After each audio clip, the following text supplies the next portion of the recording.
So I kept on investigating Christianity, and I went to a whole lot of, different aspects of Christianity. So we're talking about Catholicism, we're talking about Anglican, Baptist, priests, pastors.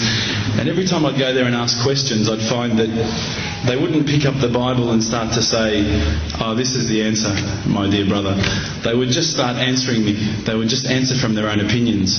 And I started to realise that there was a lot of interpretations of Christianity, and a lot of people had their own interpretations. And one priest from one church was believing one particular aspect of Christianity, whilst another was proclaiming another. So I started to think to myself, the Bible is one text, but there seems to be so many different interpretations, and it was confusing. When I sat down with these brothers, I actually started asking questions. I asked all the questions that I've asked of the priests, of the pastors, of my friends. And subhanAllah, the thing that really struck me is that every time I asked the question, they wouldn't just answer. They would pick up a Quran and they would say, "Read this, bro, read this." And there was the answer, every single time.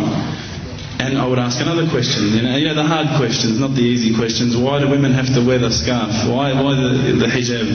How come I can have 4 wives and she can't have 4 husbands? I wanted to know all the tough questions, which is the first questions I guess you ask when you come across Islam. But lo and behold, they kept on answering the questions with the Quran, not from their own opinion. And I got frustrated with this. And I actually said to one of the brothers, because by this stage I think I've been going there for about a couple of weeks, there was always a few brothers there when I went.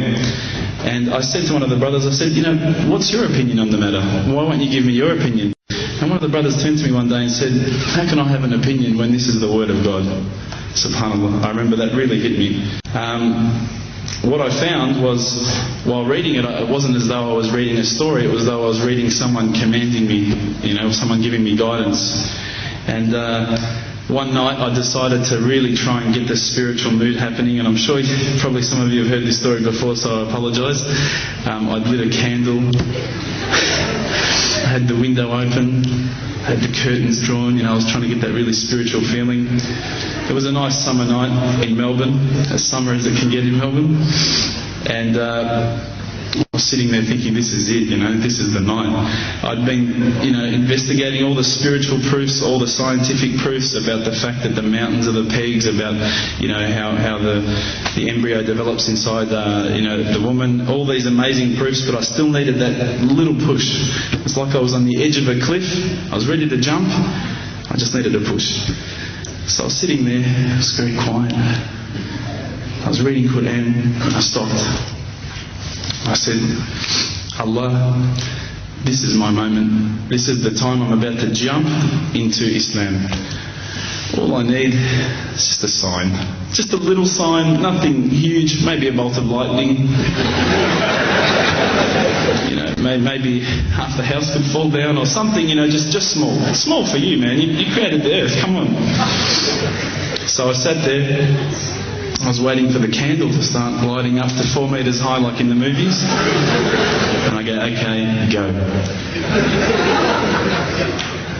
And subhanAllah, nothing. Absolutely nothing happened. I was really disappointed, to be honest. So I sat there and I said, "Allah, this is your chance. I'm here. I'm not going nowhere. I'll give you another chance. Okay, maybe you're busy. I know it's daytime over the other side of the world. There's a whole lot of stuff going on. Maybe this time it could just be like a car backfiring. Something small. All right, half the house, the candle. Let's forget that. A bird could fart outside. I don't care. Just anything." So I said, "Okay, go." And subhanAllah, absolutely nothing happened. And I mean, I couldn't have even said, "Oh, that was it. That creep just then in the wall, that was it." Absolutely nothing happened. I was really disappointed. I was gutted. I was sitting there thinking, this is it, this was my last chance, Islam, and I haven't found it. I pulled back the Quran, I turned back to where I was reading.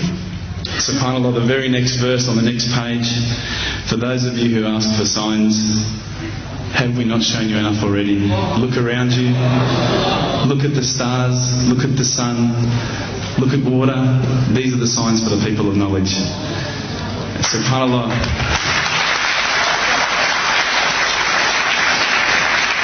I threw the doona over my head and I pretended I was asleep. I was that scared because I couldn't believe how arrogant I'd been to want my own specific sign when all the signs had been there for me all along. The fact that we have this world, the fact that there is this creation, these are the signs for all of us. The next day I decided this is it, I'm becoming